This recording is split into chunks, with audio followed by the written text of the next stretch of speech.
well, I mean, we are four of us here, apart from you both, as you can make out, we are co-editors of this particular issue. See, some discussions related to the logistic aspect or the timeline, etc., will be covered by others. So what I will try to do in the initial remark is basically talk about what we are trying to achieve through this issue and how this issue can be unique to several other journals coming out with several publications, as well as several other articles which have been published in the same area, but how this one we wanted to be slightly different. So I will give that remark, and then as we progress in the slides, and obviously you can ask your doubts as we go along, so you can stop us anytime. I think my co-editors are okay with that. And I personally may not have the answer to all the questions, but then we have other three co-editors are also there, so we will probably get all the answers. Also, I would like to mention that this is not the one, only meeting we are going to have. This is not the first meeting, and then as well as our authors, we have more and more authors. We will keep conducting this kind of meeting, so that once we also receive your article, and once we read up the article, and we have some feedback and etc., etc. So we try to. We are all accustomed to this virtual world of meeting because of this COVID, and then we will utilize this to not to have any communication gap. So so that basically essentially we are going to have a number of such meetings. But this is our first meeting. So, but then we also are going to come back to you with other meetings, and anytime also you have any queries, etc. So you might be knowing either Dr. Shrabani would be the contact point if you basically have any particular doubt or any particular, that is also a way of communication you can always have. And if you want a particular meeting or want some kind of larger discussion, there also we will make ourselves readily available for your clarifying your queries. Now this particular issue, I will talk about the issue and the relevance of it, about the journal, the inception of the journal, and various other aspects which I missed. Probably my co-editors will be able to cover. So we are talking about here a transition. So of course, all the while we have been going through transitions. Transitions in resource management, and that transition, we are basically qualifying that transition by saying that from efficiency to sufficiency. So I will just like to tell you here that why we are saying efficiency to sufficiency, because as you might know, the whole system, every system, for that matter, every supply chain, both of you mentioned about machine learning and artificial intelligence, etc. So which is basically with the advent of more and more technology, what we are claiming that we are becoming more and more efficient. Okay, but efficiency, you will also agree, efficiency, the simple formula for efficiency is output by input, right? So when efficiency improves, so our idea was that improving the efficiency, that we will be consuming less and less input for the same output, right? But if you see, what was expected out of efficiency, that it would lead to less input consumption overall, that has not happened. Even if you see less resource consumption per capita, for example, even if you just per person, the kind of resource consumption that is happening, across sectors, at a macro level, I'm telling you, at a macro level, it has not happened, right? Now, if you read the sort of brief outline about this special issue, you will get that impression what we are trying to say, that though efficiency, even till date, you will find a lot of climate negotiations happening around efficiency. I mean, people basically, focus on efficiency as the thing which actually would solve the problem. Okay, I mean, if you see the climate goals, for example, countries put for themselves, they want to make their energy systems more efficient or less, what we call is energy intensive. That means you want to, per unit GDP, you want to use less energy resource. But at the end of the day, as we can see that the energy consumption, if the volume of energy consumption is on the rise, then obviously this will not be sustainable, even if you have made an efficient system. So efficiency solves part of the problem, not whole of the problem, right?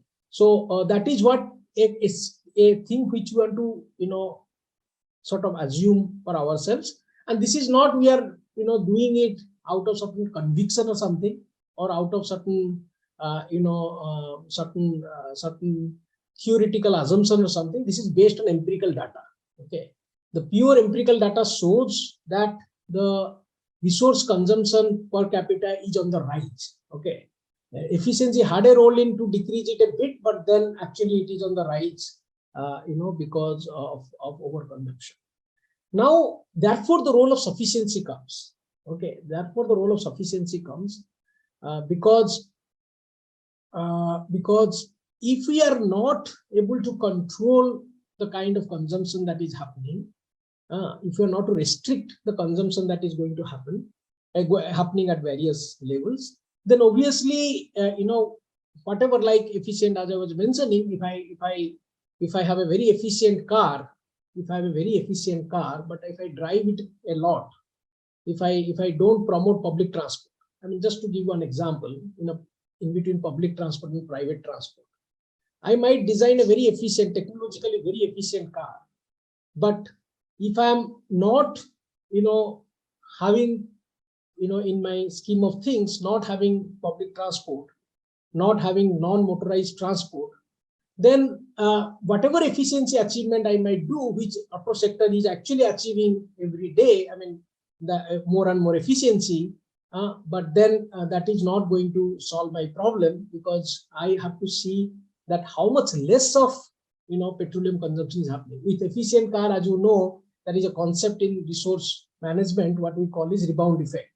If you use an efficient efficient car, you tend to use drive it more. If you are using an efficient monitor, the monitor size increases. The TV, efficient TV, 5-star TV, but as you know, the TV size have increased over time. I mean, if you were talking about lighting, obviously LED has made it substantial efficiency improvement, but we have increased the lighting fixtures also. If you really, if you observe, generally you will find the number of lighting points, nowadays is quite more. I mean, we tend to use more of an efficient device. I mean, we make our, as we say, a living room as a home theater. I mean, if you are using more efficient, for example, audio-visual equipments. So the idea is we are tending to use it more. So efficiency, whatever gain that efficiency is leading to in terms of resource consumption, it is actually being counterproductive, or in the sense it has been offset by use of more resources. So that is what. So therefore, this role of sufficiency is coming into the picture. So obviously, this is something which is a slightly, I would say, relatively new area. It is a relatively new area because people were not talking about sufficiency, or you can say even sufficiency is connected to a lot of older tradition of minimalism, or using no overuse of anything. Okay, use as per your need. I mean, Gandhi's idea of which some people say that Gandhi never said that, but what popularly people attribute, the world has enough for everybody's need, but nobody's greed. Okay, so this is basically a sufficiency idea. If you ask me, this is nothing but a sufficiency idea. So that so one can connect to those philosophical underpinning of this idea, but as an economic instrument, if you see, so are you incentivizing me? Are you incentivizing me to use less? Okay, this is very new. As you know, the entire economic system is incentivizing always us to use more. Okay, for example, if you buy one product, you get 20% discount, but if you buy 2 products, you 2 pieces of a product, you get 30% discount. So basically, this is an economic instrument which is tending us to use more, right? Whereas sufficiency will not talk about that. Sufficiency will promote it about using less. Okay. Now this is something as a backdrop. We want to as a new and as a fundamental concept, if you might say, is something which we want to have in this one. Now, where to have it, how to have it, in whether my paper can have it or not, that is, of course, you need to figure out that while you talk about productivity, while you talk about various efficiency improvement in the process, can you bring in also sufficiency aspects? Can you also see that, how there will not be there will be some instruments here and there, which, like, for example, if I talk about a new concept of providing sufficiency star in my electronic equipment. When I'm buying a washing machine or buying a TV, the reasonable size of the TV or the reasonable or the optimal size of the washing machine would be the 5-star washing machine. If I'm going for an oversized TV or an oversized washing machine, then obviously it would be sufficiency star would be low. That means I will have to pay relatively higher. Of course, larger size I pay higher, but some amount more than that high amount, because in that way I'm disincentivizing the customer to buy for a larger than required size. Okay, so if I talk about that, for example, I mean, this is just an example in case of, like, we have economic instruments of efficiency star in our equipment. So can we have sufficiency star? I mean, so while efficiency, of course, has a role. I mean, whatever resource is available, we have to use it efficiently. But since over these last many decades, we have been harping on efficiency, but efficiency has not given us the result of sustainability, which an ideal case would have expected, that it must drive down the resource consumption, but it has not happened. So that is the reason we want to bring in this new concept. So if you ask us that, for example, these concepts are there or not, these concepts are there. For example, if you say, when we charge people for their electricity bill, we charge them in different slabs. Okay. In fact, one political party, for example, advocates if you use electricity on certain base level, it is free. So the idea is you try to use electricity up to that level. So the idea is incentivizing people to limit their consumption up to that level, for example. So that is basically the sufficiency idea, that you use less and you get benefited by not just using less proportionately, but disproportionate benefit is given to you because you are using less. So this is the central idea. Dr. Lakshmikant, can you go back to the previous slide, please?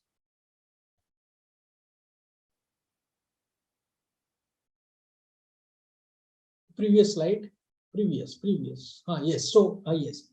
So this is this journal, basically what we are aiming, because as we know, whether you talk about resource management, it is a completely multidisciplinary aspect. So all functional areas of business can contribute to this journal, and it's a journal.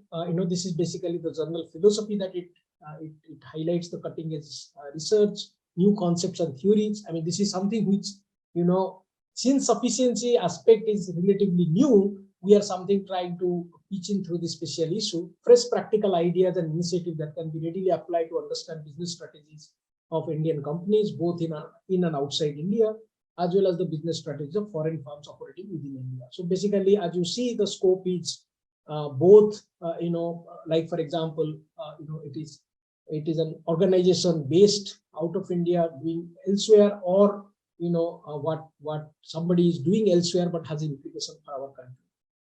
So the ABDC ranking, I mean, this all of us here in this group is aware about that. I mean, this is a management, institutes do respect this ranking a lot, and this is a ranking, is initiated in Australia, and this is something which is globally also popular. And in this ranking, we are at sea level, so which basically says the score is at a level where obviously above us, that is B level, and then above us, that is A level, and on the ones, a very handful of journals are there at the A star level. So A star, A, B, and C. So C is not bad.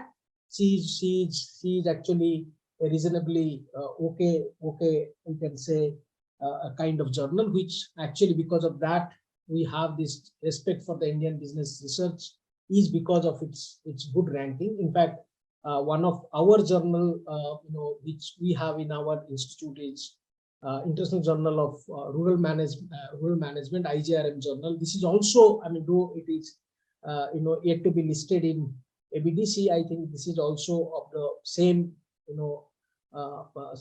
same Simago score, which basically makes it a rank equivalent to the C. So C is something which is considered reasonably good, and also we see how the rank, if you want to check, you also check how the score of this journal is over the time improving, and that means it has a good future prospect. So you can look at it in this perspectives. More about the journal would be probably Dr. Sravanti might tell, or you can also look at the website to know more about the journal. Can you go to the next slide, please?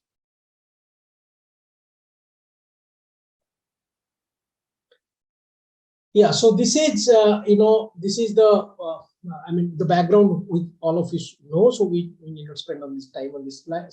So this is a special issue tie-up with the Emerald Publishing Indian Business Research Journal, and the conference was obviously on the digital world, which some of your papers are quite relating to the conference which we had. So building sustainable businesses in the digital world. So when we basically talk about sustainable business, I mean all the what I was giving, trying to giving an introduction to this concept of sufficiency, I think this is very much ingrained in that sustainable business.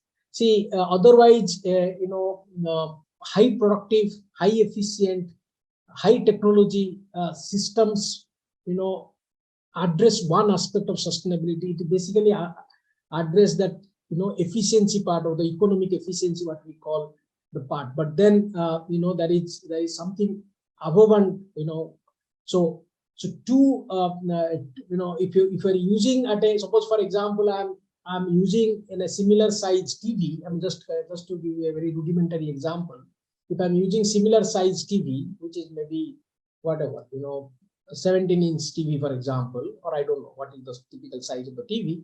So if I'm using 17-inch TV, and then one is more efficient compared to other, yes, that's where we say efficiency is important. But if the more efficient TV is much larger size, then obviously we are again, if you go by that logic which I just spoke about as the rebound effect, we basically we're heading to unsustainability risk also. So that is the point we want to mention, that it is very much within the conference theme when we are talking about sustainable business. Yes, can we go to the next slide, please?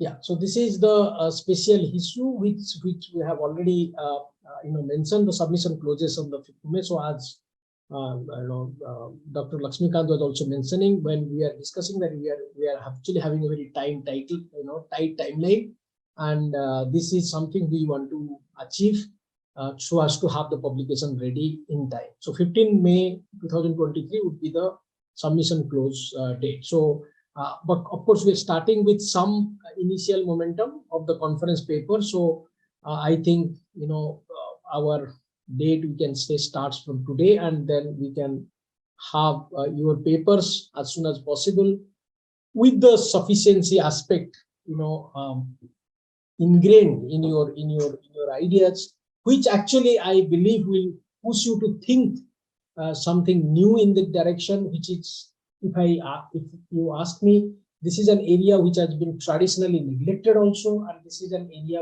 where our research has been too few and far. So being a first mover in this actually would help, in the sense your article would get more citation, because this is something which is not ignorable, and something where the future of sustainable development lies. So in that sense, we will have a greater prospect if we do it right now on this new idea, which is of course a challenging idea, and think of how sufficiency idea can be thought through in my paper. The paper which I've written on, for example, supply chain management, which make my supply chain more efficient by use of machine learning or AI. Can I now think of while I increase that supply chain, can I make things that is more sufficient as well? I mean, if I think towards that, probably I will come out with new ideas, and obviously we will learn in the process. So if you are welcome to have a discussion also with us, and we are going to learn in the process as well how more and more a footprint we can build in the area of sufficiency. Yeah, can we go to the next slide, please? Yeah, so these are our guest editors. So that's we go to the next. So all of us are here. I think all of us are you know Dr. Shrabani. All of you know Dr. Shrabani.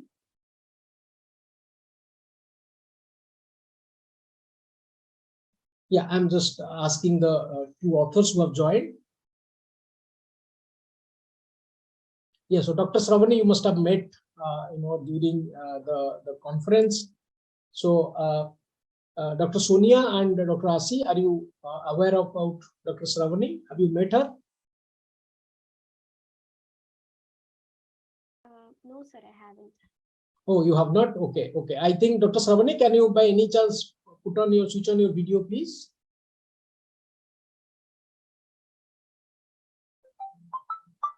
I think she's traveling, I suppose. Okay, fine. So Dr. Shrabani, maybe if she is in a position to do that, she would do that. And yeah, so we have Dr. Binil as well as Dr. Lakshmikant here with us. So maybe you want to say a couple of lines about yourself. Yeah, thank you, Hippu. Just an extension of it, because both Sonia's and Ashi's papers, which slightly they may feel that it is not completely converging with the issue theme, but they will have sufficient time to remodify. If it is getting into this, it's like how the sustainability part, or in the case of the sufficiency part, will be able to get into that, to make more appropriate into the theme of the journal. They can have that room, because we have still got 3 months time. It's plenty of time to see whether they will be interested to be part of this particular thing, because the digital technology or digitalization has got significant importance in the keys of driving the green growth. So that's something which they can definitely think on. I hope they will definitely look into that. Yeah. So, and also I think I also want to request you to maybe tell a couple of lines about yourself, so that they also know you as a person, Dr. Binil. Yeah, I am associated with the National Institute of Industrial Engineering, and associate professor in economics, and we teach mostly the economics subject, and also environmental economics and industrial organization, and we is the top 9, means the 9th position as far as the latest NIRF ranking of 2022, and waiting to get an IIM Mumbai status at this particular point of view. So my research area is mostly into the sustainability and mobility, sustainable mobility, energy part, energy economics, and natural resource management, as well as some of the banking and non-performing asset thing. And we have this Hari. Good evening, everyone. I am Lakshmikant Hari. I'm associated with the JAGSoM Institute of Management. I used to teach quants and economics. Now I focus on mainly on sustainability. At the Somaiya Institute of Management, I had Center for Sustainable Development. So that's brief about me. Yeah, over to you. Yeah, I just Hippu sir. Yeah, good evening, everybody. Yeah, so I'm Dr. Shrabani Bhattacharjee. right now associated with the Jagdish School of Management. I'm into the HR and OB area. My research area is also into the sustainable development, sustainable HRM aspects altogether. Yeah, that's it. I think most of you I have met during the ISDSI conference, and wish you all the very best for your effort towards this special issue that you are going to put in. Yeah, thank you. Yeah, Hippu sir, you can go ahead, please. Yeah, sure. So, I mean, just to for the sake of completeness, I am associated with where we call the White Revolution. White Revolution has been initiated. Hippu, you missed your voice for some seconds. Can you please? Okay, so this is I mean, just to for the sake of completion. So this is Hippu Salk Kristle. I am associated with Institute of Rural Management, Anand, the place which had that the revolution, the White Revolution, Dr. Varghese Kurian's idea of having cooperative movement in the country. So this is the place I belong to, and yes, I have interest in sustainability, particularly in the area of sustainability assessment. How do we measure and how do we develop sustainable development indicators? And yes, I in terms of domains, I have interest in energy, to an extent water, and then the issues of development, particularly human development, poverty and inequality. Of course, I have certain interest in the area of disarmament and political reform, but I have not worked enough in those areas, but I always aspire to work in those areas. So, well, now, with this, let's move to the next slide.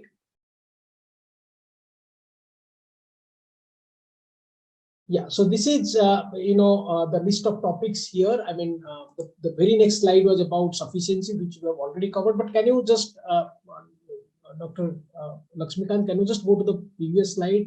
I just would like to ensure that we have not, previous one. Yeah, so, so this is what we have been saying, that this is something from resource efficiency to resource sufficiency, the first bullet point. The second one is, the attention towards sustainable business, highlighting responsible production and consumption. So this is what, when we're having that initial discussion, I mean, you can increase productivity, but that should not lead to excessive production and consumption. So while you increase productivity, we'll also have to see that the production and the consumption is at a responsible level. Then way to reduce the total resource consumption in different sectors, whether it is energy, water, land, and other vital resources. So because what we have seen in various sectors is that production and consumption trends are showing unsustainability risks.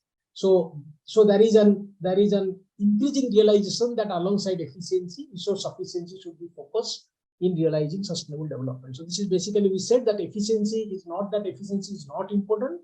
Obviously, efficiency is important, but efficiency only is not able to give us the desired result. So therefore, we have to have side by side, sufficiency aspects integrated with the efficiency aspect. So this is a special issue which will be open to all aspects of management, all disciplines of management, as well as all levels. So it can level, enterprise level, or a societal level. Yeah. So can you go to the next slide, please? So this is as far as the scope of the topic is concerned. So next slide, please. So the list of topics, obviously, this may not be an exhaustive list, but we thought we will put forward some topics or some pointers, whether it is about eco-efficiency and eco-sufficiency, transition management in organizations, sustainable human resource management, sustainable technology, sustainable energy, sustainable mobility, financing this transition, sustainable consumption and production, sustainable operation, and responsible business. So while we speak about all these topics, so all these similar titles, are there in various other kinds of publication calls, but this call, as you must have realized by now, is that on those sustainability aspects, we are also talking about sufficiency. So this is something which is which is like optimal use of resources. So that is what we want to, we want to not only want to be a smart user of resource in terms of efficiency, but also we should be an optimal use of resource, and that way we should be as sufficient user of resource. So that is something which we wanted to emphasize while we deal with all these topics. We whether we talk about circular economy, I mean, all those aspects need to be probably emphasized, which reduces the overall consumption in the entire process. Okay, be it about, I mean, we're talking about sustainable mobility, which is basically,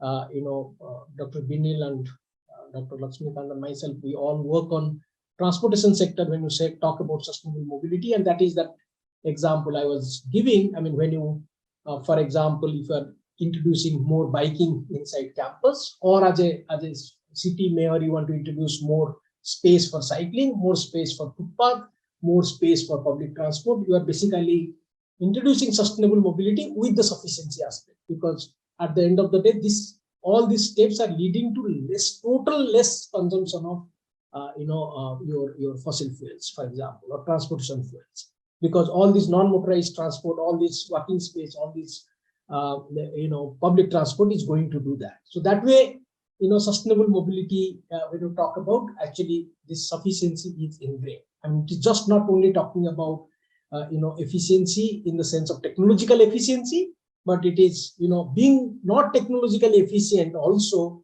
We can not being for example, if you are traveling in a car, and this is suppose in terms of fuel efficiency, that might be more fuel efficient, but in sufficiency aspect, if you see, obviously a bus travel or a public transport will be more sufficient compared to a private transport.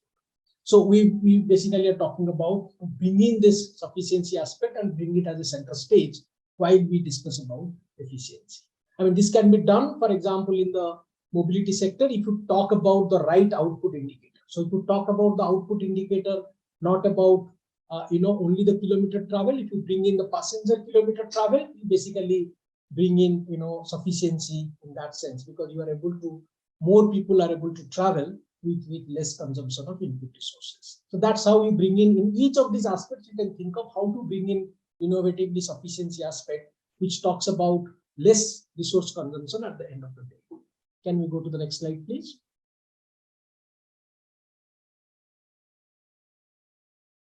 Yeah, so this is basically the logistic aspect in terms of how do you submit your paper, what kind of guidelines you need to follow.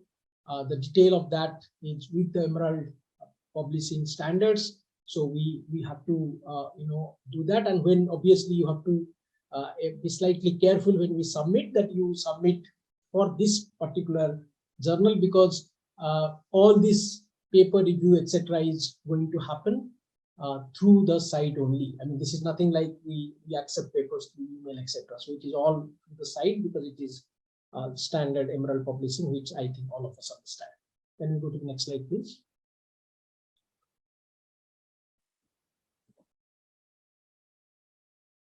Yeah.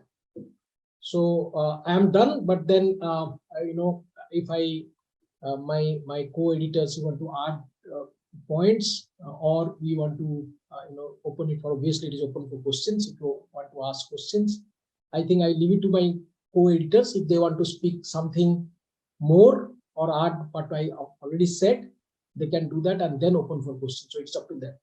Thank you.